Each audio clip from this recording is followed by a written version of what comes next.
Hello दोस्तों, this is Krishna Vashishtha और आप देख रहे हैं टैक्स गुरु चैनल, जो कि आपका प्यारा चैनल है। और अगर आपने सब्सक्राइब नहीं करा है, सब्सक्राइब जरूर करें, साथ में बेल आइकन को दबा दें जिससे कि आपको लेटेस्ट अपडेट मिले। तो दोस्तों, यहाँ पे मैं डेली वीडियो सेशन लेके आता हूँ सीडीपी के रिगार्डिंग। सीडीपी मतलब चाइल्ड डेवलपमेंट एंड पैडागोजी। तो आज कुछ इंपॉर्टेंट क्वेश्चंस करने वाले हैं कॉग्निटिव थ्योरी से रिलेटेड।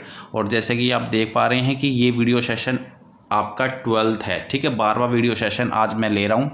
और कुछ इंपॉर्टेंट क्वेश्चन हैं जो कि पुराने ओल्ड सीटेट पेपर से रिलेटेड हैं, ठीक है। सीटेट 2020 की प्रिपरेशन हो रही है, क्योंकि हमने यहाँ पे एक टारगेट सेट किया है 30 आउट ऑफ 30 मार्क्स लाने का। तो दोस्तों, इन वीडियो सेशन को फॉलो ज़रूर करें और आप अपनी तैयारी का एक जायज़ा ले सकते हैं कि भैया आपकी तैयारी किस लेवल तक पहुंच चुकी है, ठीक है। अगर आपको चाइल्ड डेवलपमेंट एंड पैडागोजी से कुछ चीज़ें समझ में नहीं आ रही हैं तो मेरे यूट्यूब चैनल पर जाएं, टैट्स गुरु के होम पेज पे, वहाँ पे प्लेलिस्ट है, प्लेलिस्ट को ओपन करें और सीटेट का यानी कि सीडीपी से रिलेटेड सारा का सारा कोर्स अवेलेबल है, वो भी फ्री ऑफ कॉस्ट।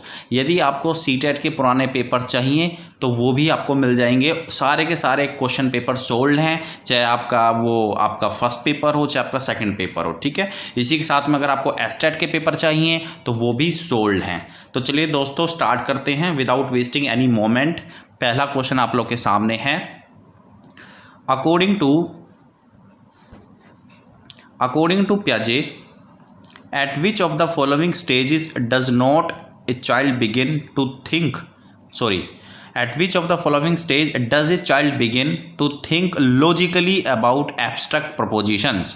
तो आपको ये बताना है कि पियाजे ने जो 4 स्टेजेस दिए हैं उनमें से किस स्टेज में बच्चा जो है logically abstract propositions thinking start कर देता है। तो आपको क्लियर कट पता है, क्योंकि मैंने लास्ट वीडियो सेशन में भी आपको ऑलरेडी बता रखा है कि जो 4th स्टेज होता है, एब्स्ट्रैक्ट जो थिंकिंग होती है ना दोस्तों, वो बिल्कुल लास्ट स्टेज में बच्चे के अंदर डेवलप होगी।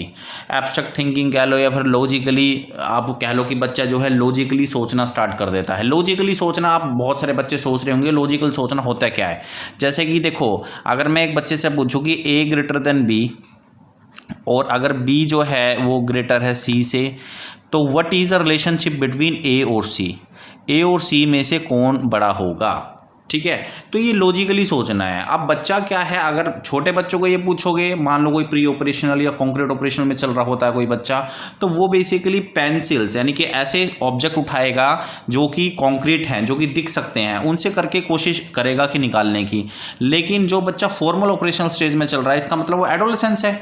एडोलेसेंस स्टेज में जो बच्चा चल रहा है उसको पेंसिल की जरूरत नहीं पड़ेगी, उसको एब्स्ट्रैक्ट थिंकिंग की जरूरत पड़ेगी, जो कि वो डेवलप कर लेगा।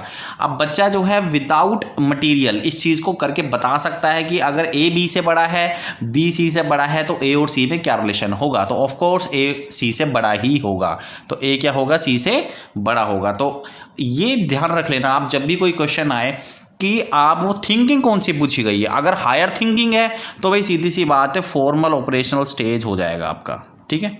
Option B is the right answer, option B is the right answer, ठीक है। चलें आगे, नेक्स्ट क्वेश्चन की तरफ मूव करते हैं। देखो क्वेश्चन आपके सामने है। Froebel's most important contribution to education was his development of the.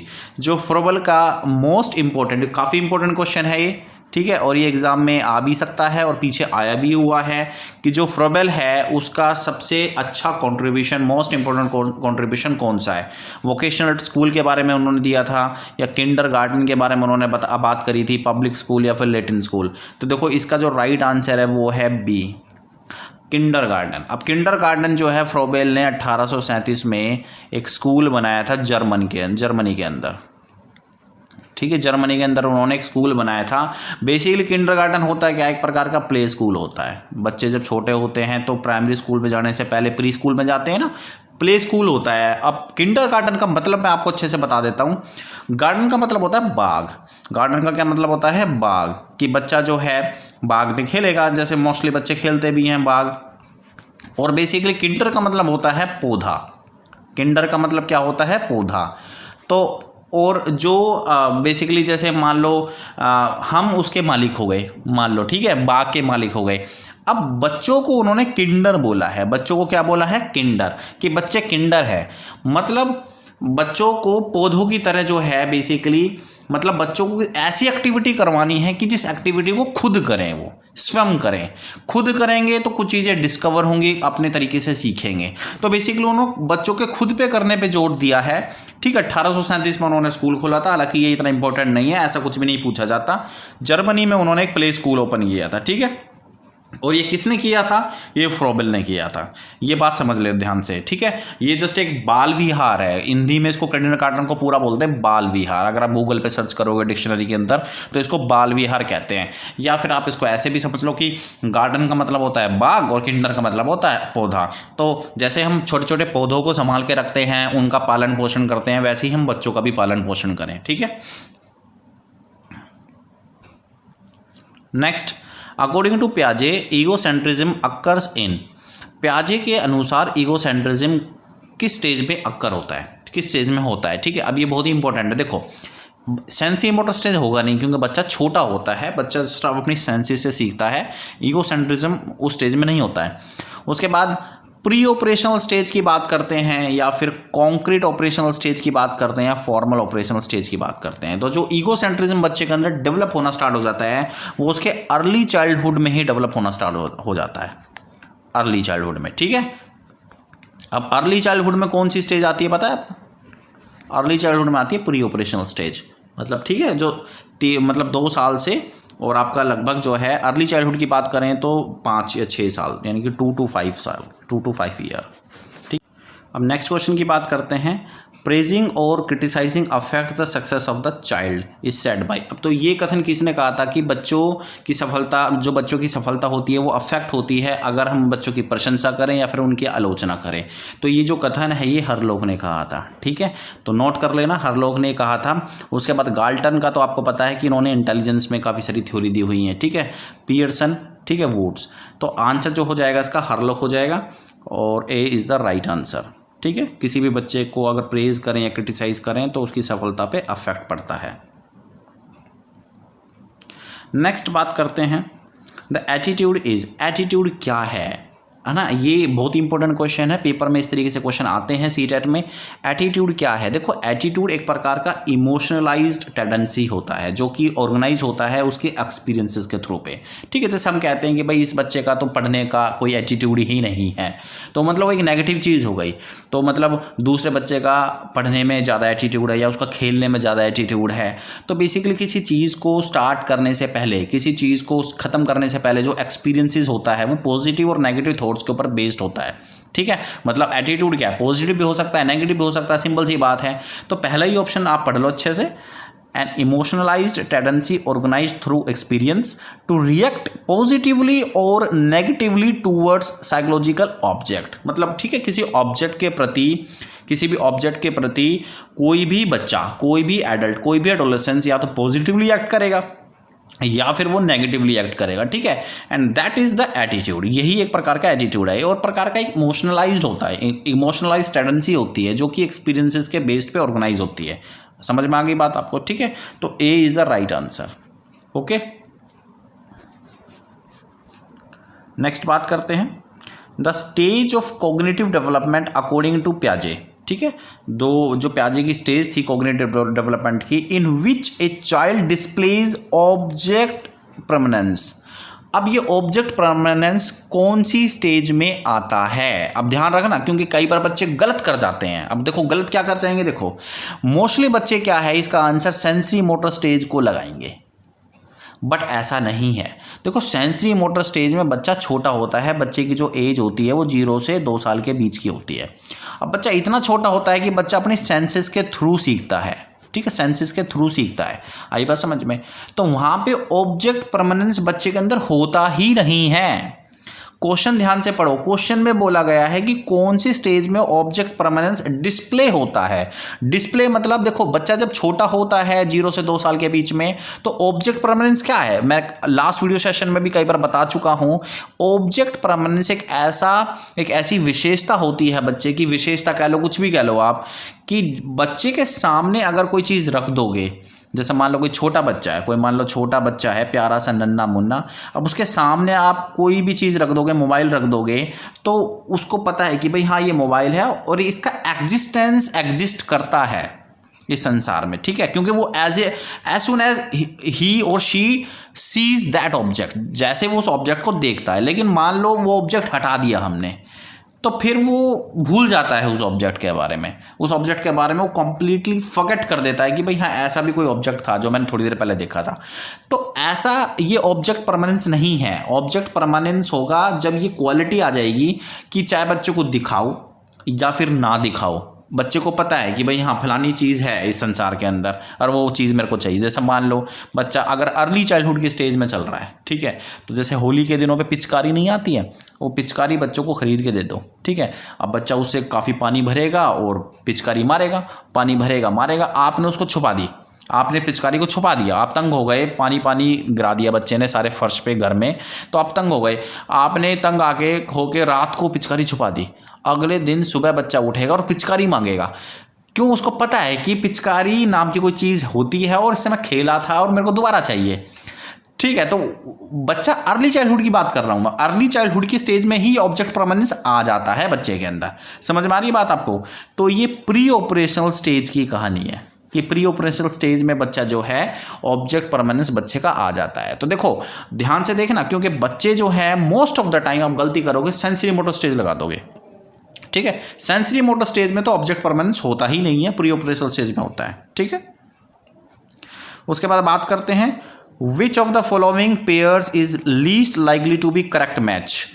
इनमें से आपको बताना है कि कौन सा पेयर जो है बेसिकली लीस्ट मैच कर रहा है। तो पहला, children enter in the world with certain knowledge about language, ठीक है। तो चॉम्स्की ने, बिल्कुल सही बात है, चॉम्स्की ने कहा था कि बच्चा इस संसार में आता है। तो जैसे कि मैंने आपको बताया इस क्वेश्चन में, जैसे चॉम्स्की ने कहा है कि भाई children enter in the world with certain knowledge about language, तो बिल्कुल चॉम्स्की ने सही बात कही है कि बच्चा जब इस संसार में आता है तो उसके अंदर कुछ कैपेबिलिटी होती है भाषा को समझने के लिए, वो लैंग्वेज को अच्छे से समझ सकता है। तो पहला पेयर तो बिल्कुल सही से मैच कर रहा है। उसके बाद language and thoughts are initially 2 different activities, तो जो लैंग्वेज और थॉट्स है वो स्टार्टिंग में 2 डिफरेंट एक्टिविटीज़ होती है, ऐसा बोला है वाइगोत्स्की ने। तो बिल्कुल सही बात है, ऐसा बोला है वाइगोत्स्की ने। वाइगोत्स्की ने कहा है कि लैंग्वेज और थॉट्स पहले अलग अलग होती हैं, ठीक है, उसके बाद में जाके मर्ज होती हैं कुछ टाइम के बाद। उसके बाद तीसरा ऑप्शन देख लेते हैं, language is contingent on thought, बिल्कुल लैंग्वेज का इफेक्ट पड़ता है थॉट के ऊपर, तो प्याजे ने भी ये चीज़ कही है। Language is a stimuli in environment, BF Skinner ने ऐसा नहीं कहा है, ठीक है। तो जो लीस्ट लाइकली मैच्ड पेयर है वो है आपका D, ठीक है। तो याद रखना, लैंग्वेज जो है वो एक प्रकार का उद्दीपक नहीं होता है एनवायरनमेंट के अंदर, ठीक है, बहुत सारी चीज़ों से भी लर्निंग हो सकती है, तो ऐसा बोला है BF स्किनर ने, ठीक है। तो ये आपका जो आंसर हो गया D। उसके बाद बात करते हैं, बहुत ही इंपॉर्टेंट क्वेश्चन है ये आपका, phonological awareness refer to the ability to. जो फोनोलॉजिकल अवेयरनेस होती है वो किस एबिलिटी को रेफर करती है? देखो, अगर फोनोलॉजिकल से रिलेटेड अगर आपको वीडियो चाहिए तो मेरे YouTube चैनल पे प्लेलिस्ट के अंदर से निकाल लेना, ठीक है। ये आपका लगभग जो है आपका बेसिकली CTET 2020 के नाम से, CDP मिशन के नाम से एक प्लेलिस्ट है, वहाँ पे फोनोलॉजिकल साउंड से रिलेटेड है। बेसिकली फोनोलॉजिकल आपका किससे रिलेटेड है? साउंड से रिलेटेड है। बस आप ये याद रख लेना, जैसे हिंदी में तो हम ए बोलते हैं, ए, ठीक है, ए बोलते हैं, और इंग्लिश में हम इसको कैसे लिखते हैं? ए लिखते हैं, ठीक है। तो बेसिकली अलग अलग तरह की भाषा होती हैं, तो अलग अलग तरह के ही उनके जो है, हिंदी में तो हम वर्ण कह देते हैं, इंग्लिश में हम ABCD कह देते हैं, तो ऐसी फ्रेंच लैंग्वेज में एक अलग चीज़ होती है। तो बेसिकली जो फोनोलॉजिकल अवेयरनेस होती है वो रिफ्लेक्ट एंड मैनिपुलेट होती है साउंड स्ट्रक्चर से रिलेटेड, ठीक है। तो बेसिकली एक पर्टिकुलर चीज़ को हम हिंदी में कैसे बोलते हैं और इंग्लिश में कैसे बोलते हैं, तो साउंड से रिलेटेड होता है, ध्यान रखना इस चीज़ का। तो A is the right answer. और मैं बार बार कह रहा हूँ, इससे रिलेटेड अगर आपको वीडियो चाहिए तो मेरे यूट्यूब चैनल पे से आप निकाल लेना, क्योंकि साउंड के ऊपर मैंने काफ़ी सारे क्वेश्चन वीडियोज़ बनाए हुए हैं। उसके बाद बात करते हैं नेक्स्ट क्वेश्चन की। According to socio cultural theory of Vygotsky, ठीक है, वाइगोत्स्की की जो सोशियो कल्चरल थ्योरी है उसके अनुसार वाइगोत्स्की ने किस चीज़ पे ज़्यादा जोर दिया है, culture and language play an a crucial role in development. तो बिल्कुल सही बात है, वाइगोत्स्की ने बेसिकली सोशियो कल्चर के नाम से ही सजेस्ट हो रहा है ना आपको, देखो सोशियो कल्चरल में कल्चर आ रहा है, तो बच्चा सीखेगा कल्चर और या फिर कल्चर एंड लैंग्वेज से, ठीक है, और सोशलाइजेशन से बच्चा सीखेगा। तो बेसिकली ये जो कल्चर है, लैंग्वेज, सोशलाइजेशन, ये किसी भी बच्चे के कॉग्निटिव डेवलपमेंट के अंदर क्रूशियल रोल प्ले करते हैं। तो A is the right answer, A is the right answer, ठीक है।